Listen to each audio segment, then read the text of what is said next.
Hey there, me again. Larry who? Uncle Pleasant. Man, can this pollen just go away? I hate summer. I seriously hate summer. I have no use for it. My dad always used to tell me that winter's better because you can always put on more clothes to stay warm. Summertime, you can only take off so many before you get a ticket. Words of wisdom. Anyway, I'm going to get around here to some questions that have come in, some since the last video, some just over time. Got 10 of them to go through here. I'm trying a different microphone, one on my shirt because the one built into the little DJI camera seems to work too well. Because if you play that last video on a decent pair of speakers that has a woofer, oh my, every time a dog came in, there'd be like a 40 hertz rumble through the floor. Thanks guys, appreciate it.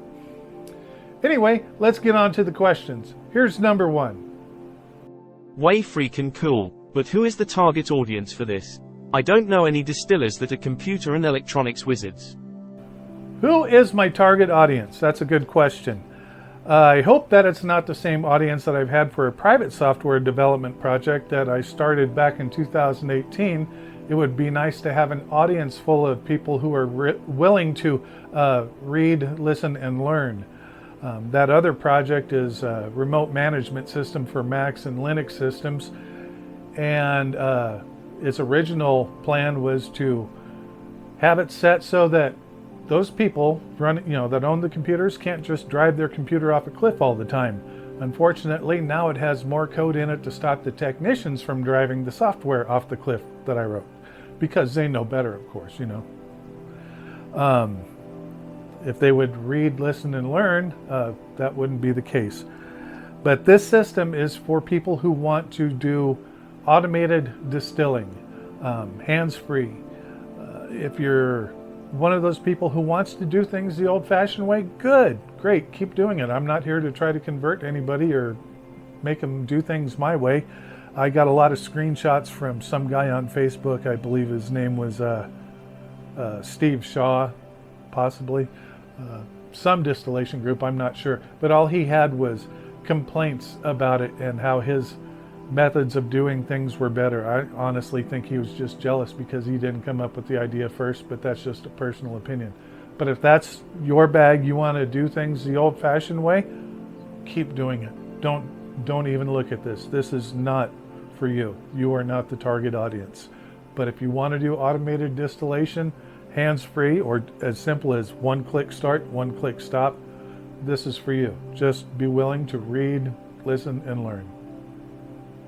Next question. You kind of went on a rant about people with certifications. Why do you have a problem with advanced education? I don't have a problem with advanced education. Heck, I even went to tech school myself for electronics and random other things along the way. But what I have a problem with is people using certifications as a crutch or leverage, things like that. They want to justify their stupid decisions. They always say, well, I'm certified this, that, and the other thing. And it doesn't mean anything to me, because if you can't go take that certification exam right now with no notice, no studying, and pass it, your certification isn't worth shit to me. Doesn't mean a damn thing.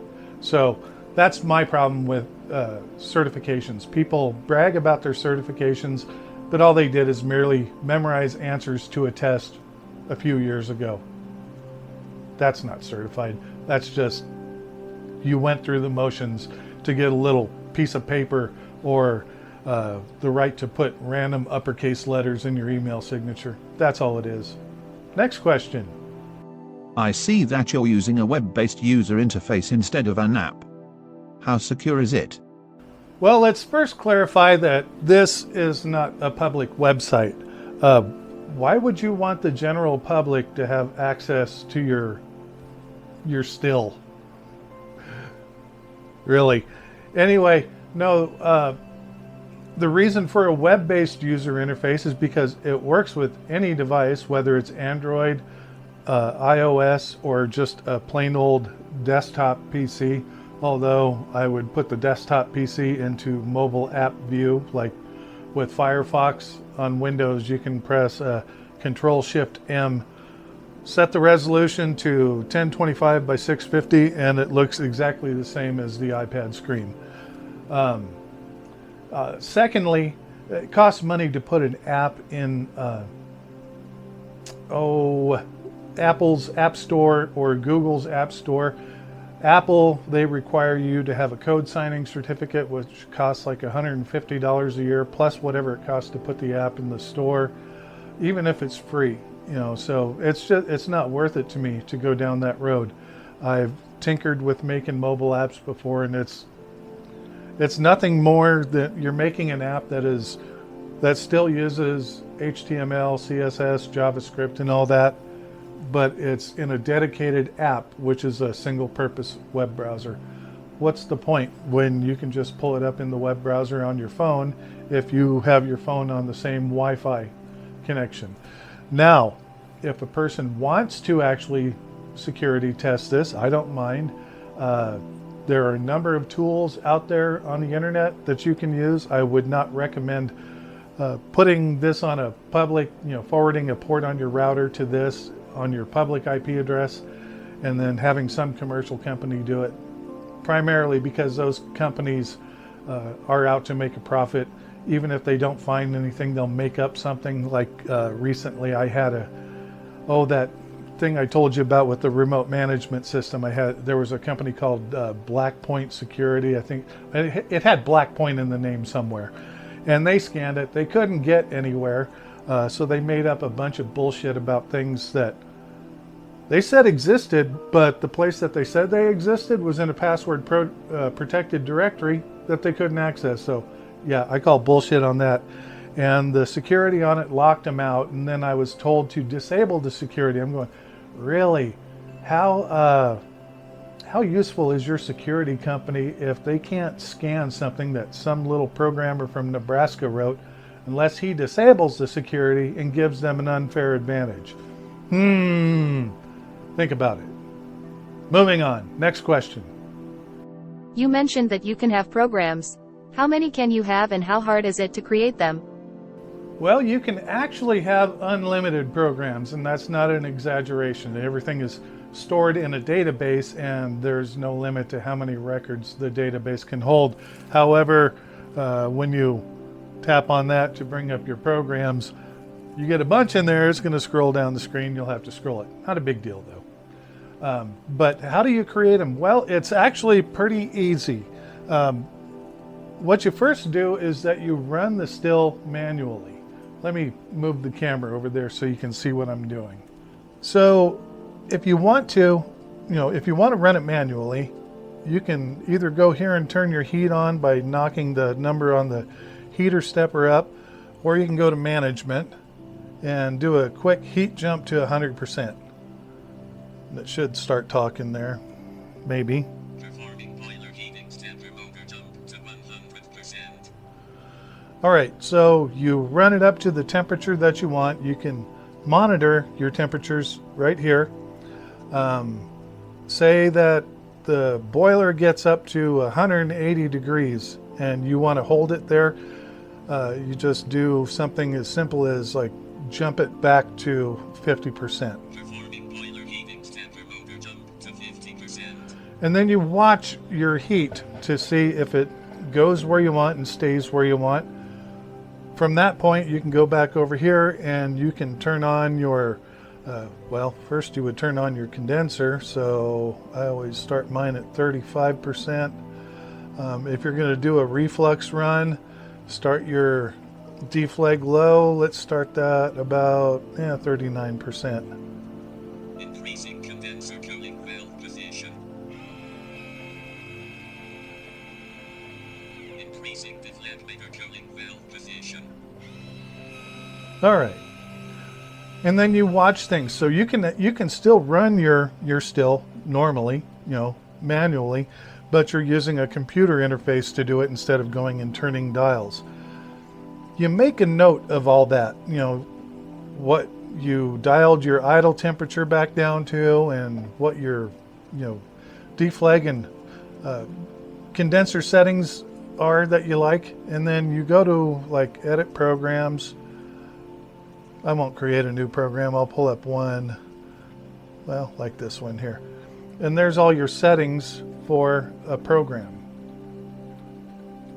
So as you go through it, you got a program name, program type. That can be reflux or pot still mode.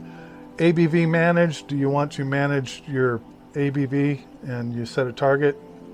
The flow. Do you want, where do you want the still to shut off at what flow rate? If you want it to stop putting out anything, or shut down at 30% output, meaning how many drops are coming out, you can do that. There's your start position for your, so you have your condenser start rate, deflag start rate, your idle position for your heating, boiler minimum maximum, column minimum maximum. That only works on pot still runs, deflag, which obviously only works on reflux runs. So that's it. It's a matter of manually running the still, making a note of your settings. Hello, there we go. Making a note of your settings and creating a program for it. What I recommend you do is that you have do a sugar wash just to get some white lightning out of it, and save that so you can do repeated runs. I guess I should turn that off, shouldn't I? Oops. There. Performing boiler heat extender motor dump to 0%. Thank you, Stephen Hawking.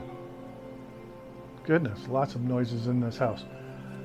But memorize, make a note of your settings, create a program, do a sugar wash, get the alcohol out of it, and then you can reuse that alcohol for test runs. What's it cost you to make 6 gallons of sugar wash? Not a whole lot. Maybe, gosh, $6 maybe. And then you use that alcohol, just dump it back in with water. Put 6 gallons of water in there, dump your alcohol back in, and then you can do test runs again like that. And that's how simple it is to create programs. We'll cover this in a later video, but figured I'd give you an up-close view of that first. Moving on, next question. I think it's fantastic that you have done this and made it open source. What are some of your other projects? Oh man, that's a question for me. I have stuff dating back to, I think, 1995. That's about the first time that I started making programs that I had written public. I think the first public thing that I actually did, I wrote my own BBS software, and it had a graphical user interface on it. It was called Max Graphics, and that was about 1995. Prior to that, I made some BBS utilities, and that was the name of the so-called business that I ran it from. It was BBS Utilities Software, but utilities was spelt with a T-E-E-Z on the end. I know, stupid. That stuff is still available on the internet. I actually looked for it a few months ago, and yeah, it's still out there. A number of other programming libraries since then. A serial communications library. It was called TDK because BBS doors, external programs, they called them doors, and TDK stood for the door kit. I know, stupid name there. A number of other things. I guess one on here, there it is. It's called Climate Czar. It's a greenhouse climate control automation system, and it's open source. It's on GitHub. If you were to go to Google and type GitHub Climate Czar, it would take you right to that page, which would also take you to my page where I have the current development code for the Raspberry Pi Smart Still controller. Don't recommend that you download it and install it because it's not complete. But yeah, that'll get you there. So, and then I have a number of other programming libraries and plugins that I made for the Audacity audio editor. Gosh, I really can't remember what all. There's a graphics library for PHP for I don't know. I used to use a graphics library for DOS and Windows programs back in the day called FastGraph, and even though PHP does graphics, it's extremely limited. So I produced another one that had all of the same function names that FastGraph had. I don't know, just there's a lot of stuff that I've done. I can't keep track of it all, but as far as recent stuff, this was released, I believe, in December, because I automated my greenhouse long before that, but I decided I would rewrite the software in the middle of a blizzard. What a great time to write software. You can't go anywhere. So that's what I did. But yeah, I've done quite a few things, but it wasn't until 1995 that I started releasing things to the public. Okay, next question. Moving on. The T500 is the only setup I've seen where they monitor the temperature of the wastewater. How would you adapt this to a different type of reflux still? It's actually easy to monitor the deflag on any other still besides the T500 column. These little things here, it's a Dallas Semiconductor DS18B20 temperature sensor, digital temperature sensor. They're really fast and accurate. If you can mount this on your deflag and get good contacts so you have a good accurate reading, that's all you need to do. However, I would really suggest you just put a T on the output of your deflag and get this in there so that the water coming through your deflag makes contact with this. The reason being that discharge water that comes off your deflag is the most accurate reference you're going to find to show what your deflag is doing. Think about it. Ethanol is less dense than water, therefore the water is going to retain more heat. So the more heat in the water, obviously you're letting a lot of water through your deflag. You can tell that with these a lot easier than putting this on the outside of the deflag. The cooler the water, coming out of your deflag, the less water in your distillate. So they go hand in hand, but kind of work somewhat in reverse. But that's what I would suggest is put a T on the discharge water line of your deflag and get this in there so that it's actually making contact with that water. Simple. Next question. If you were not willing to sell fully assembled units, what if somebody else wants to? By all means, be my guest. The more the merrier. Just do as the GPL license says. Give credit where credit is due. If you make any modifications to the code, your modifications also have to be made public so they can be included in the repository as well. But yeah, if you want to take on that kind of risk of running a retail operation, of selling completed units where somebody could, like I said previously, blow it up, say it was DOA, and then return it where you're stuck with the thing and having to refund their money, my hat's off to you, where my bald head hides. But yeah, just give credit where credit is due and make your changes to the code public. That's all. Moving on. How are you automating cuts? I'm actually not automating cuts because it's not possible. I guess maybe if you had a gas chromatograph, a mass spectrometer, you might be able to do it. But by the time you get the results from your test, your still's going to be doing something completely different. And I really don't know anybody, any hobbyists that can afford one of those. Heck, even a used one, a small used one on eBay is $6,000. So no, cuts are something you'll always have to do manually. ChatGPT can't even do it because it doesn't have taste buds. There's no way for a computer to know what you're tasting and what you actually prefer. So no automated cuts. Sorry. Moving on. I thought everything on a Raspberry Pi was written in Python.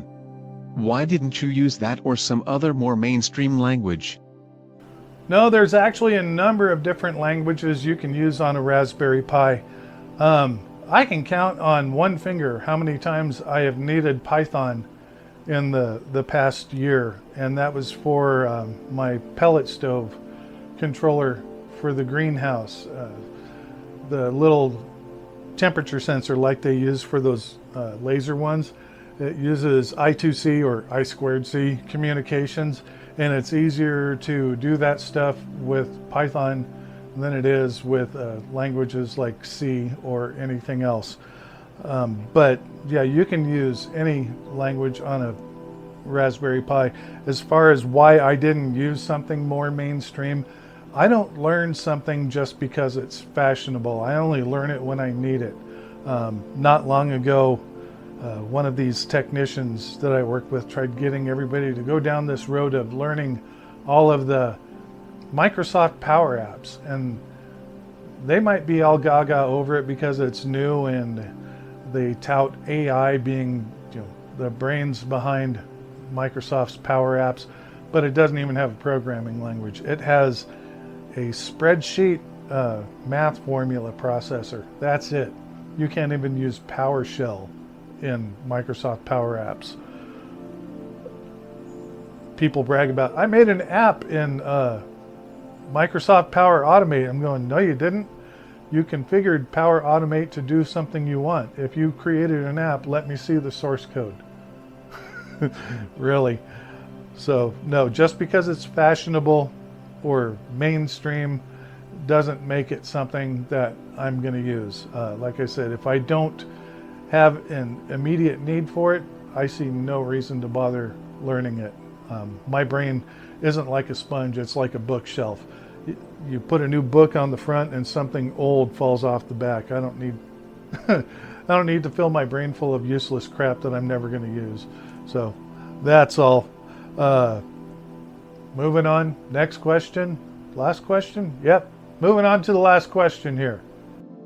Since you said that you're going to sell parts, are you going to do how to assembly videos? I'm sure that some people will find those boring, but it would be a huge help.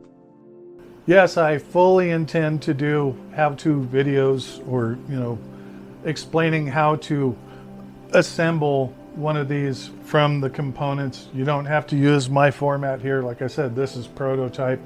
There are probably umpteen ways to make it smaller and more attractive, but this is just it. As for the videos being boring, that was another thing that Steve Shaw guy from that Facebook group said.